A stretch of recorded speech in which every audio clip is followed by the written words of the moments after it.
So, as you know, this presentation is sort of leftover from yesterday's roundtable, but it is very interesting that we were preceded by a music played on three organs, by three organists, and a presentation about opera, which are two things that have something related to what I'm going to present. Well, Mafra is located 30 kilometers north of Lisbon and is known especially by its palace, which has been recently inscribed in the UNESCO World Heritage List. The palace was built by order of King John V as in thanksgiving for the birth of his daughter, who would later become a Queen of Spain. The original idea was a small convent for 13 monks or something like that, but somehow the project evolved to a much larger building, and the first stone was laid in 1717, and the building was ready some decades after. The complex spanned for around 40,000 square meters, and the central piece of this building is the basilica, which connects the palace with the convent. The basilica is quite huge, it's one of the largest churches in Portugal, and has the particular feature of having 6 organs. This is quite unique because it's the only church in the world where 6 organs were built at the same time, meant to be played together by 6 organists. And also they are quite large. These are 16-foot organs with a total of around 12,000 pipes.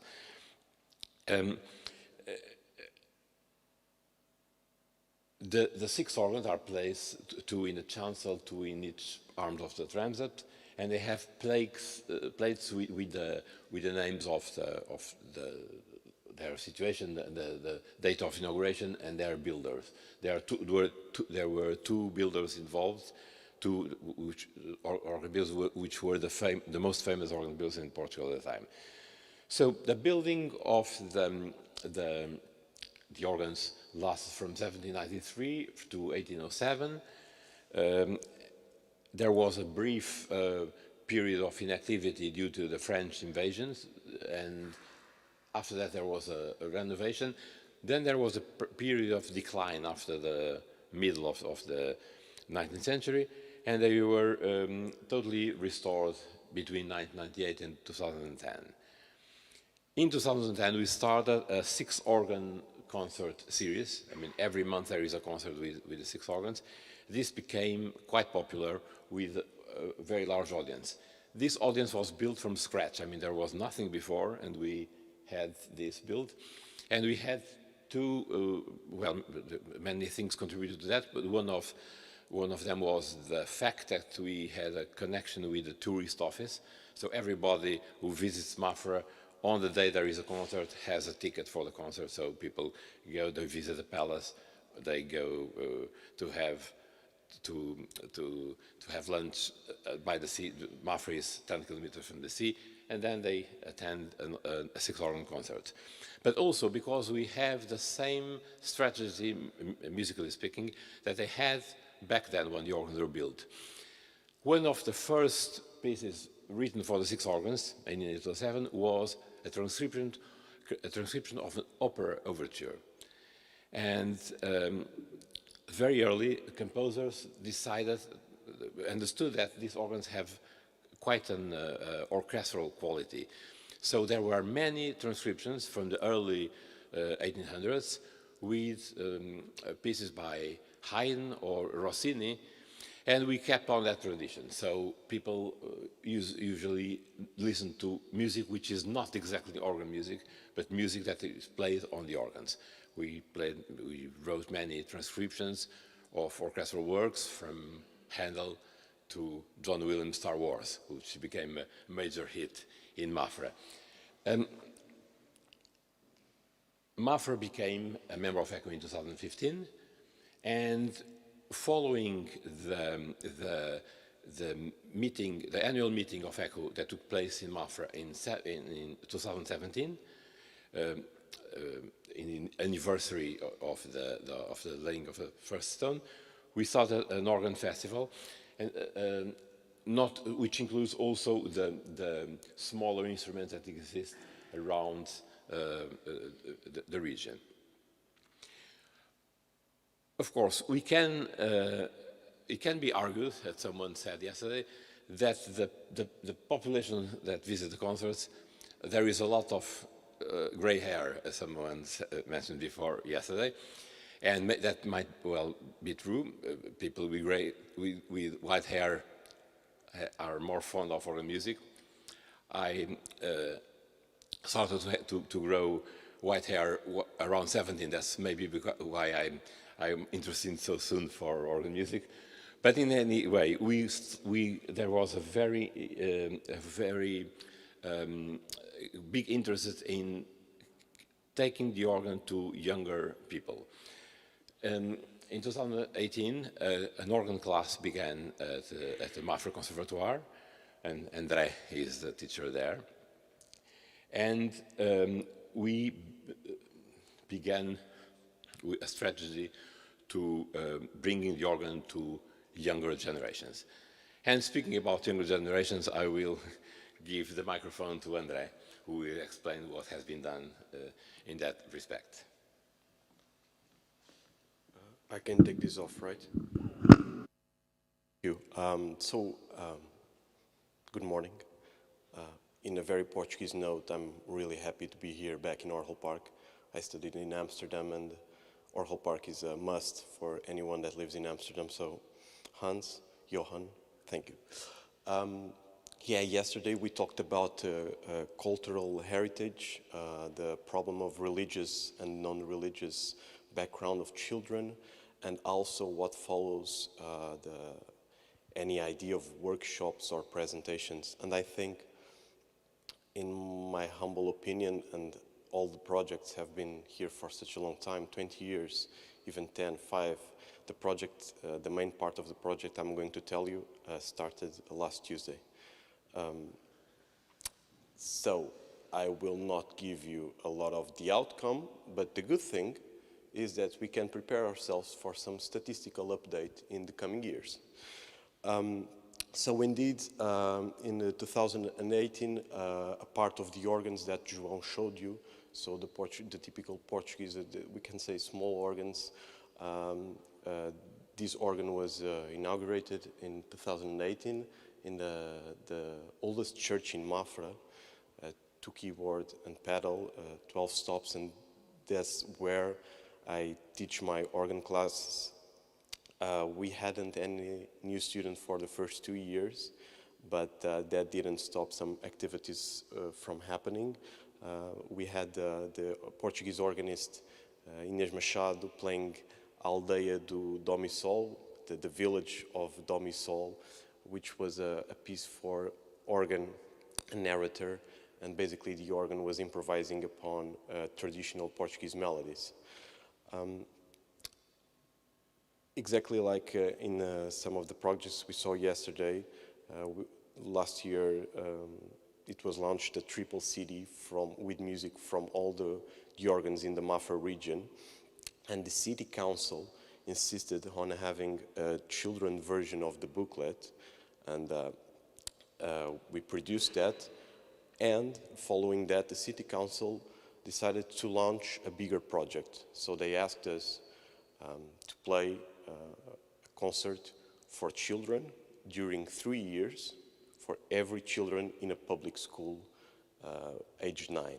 So they would make sure that every class needed to attend that concert, and we needed to prepare something. I was a little bit skeptical about just playing organ for children. I'm quite sure if I would have been here in this symposium, I would have changed my mind before.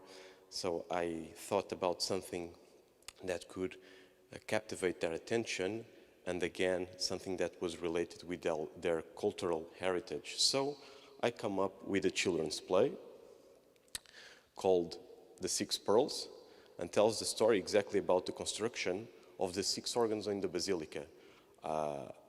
As João told, the 6 organs in the Basilica, 3 were built by António Xavier Machado e Cerveira, who at the time was the royal organ builder, and the other 3 were built by Joaquim António Pérez Fontantes. So my idea was to just create a rivalry upon the project. The story is really simple. Machado e Cerveira goes to the palace. The Prince Regent is, sorry for the expression, really pissed off because he heard the Mass last Sunday, and again, sorry for the expression, it sucked. So he decided that they needed a new organ, but then, well, if the Mafra Palace is the biggest in the region, it can only have 1 organ. It must have 2 because Lisbon Cathedral has 2 as well. But then again, it's not the same as the cathedral. It needs to have more. So if he's going to be the future John VI, the Basilica Mafra will have 6 organs. It's a story for children. It must be simple to understand.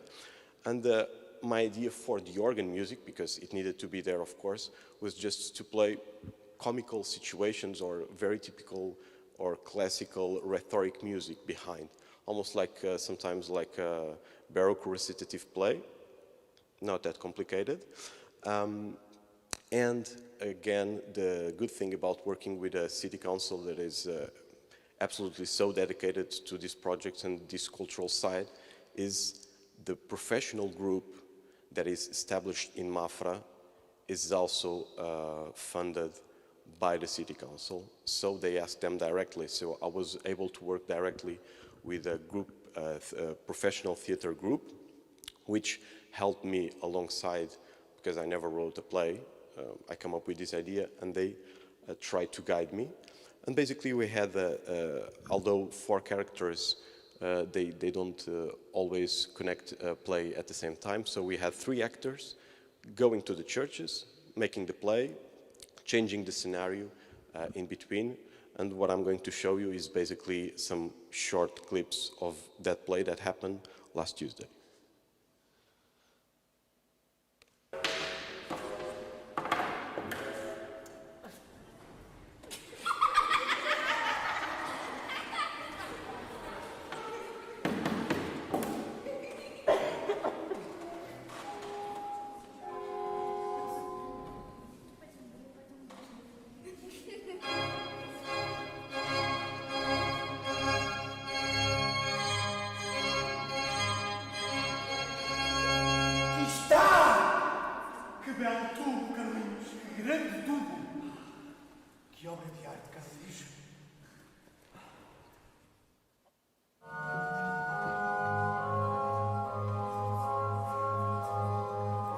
This is the part where they're actually changing scenarios.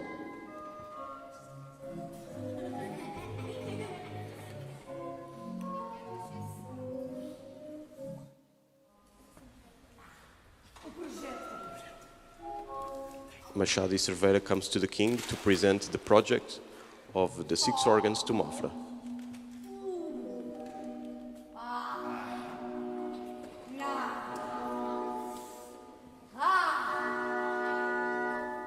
Machado e Cerveira, depois de ver assim bem de perto, posso afirmar com segurança: está Obrigado, mas... despedido! O que é isto? Hã? Quais são as pérolas? Olha! Se isso corrasse dentro da minha basílica, seria um terremoto pior que o do meu avô! So yeah, basically in the end, what were the goals for this piece was basically 2. For them to hear organ music, and then they know, at least, I'm not going to be sure that they will recognize or remember this forever, but they know that there was a story behind the 6 organs in the basilica. It's something special, and the organ builder is behind that.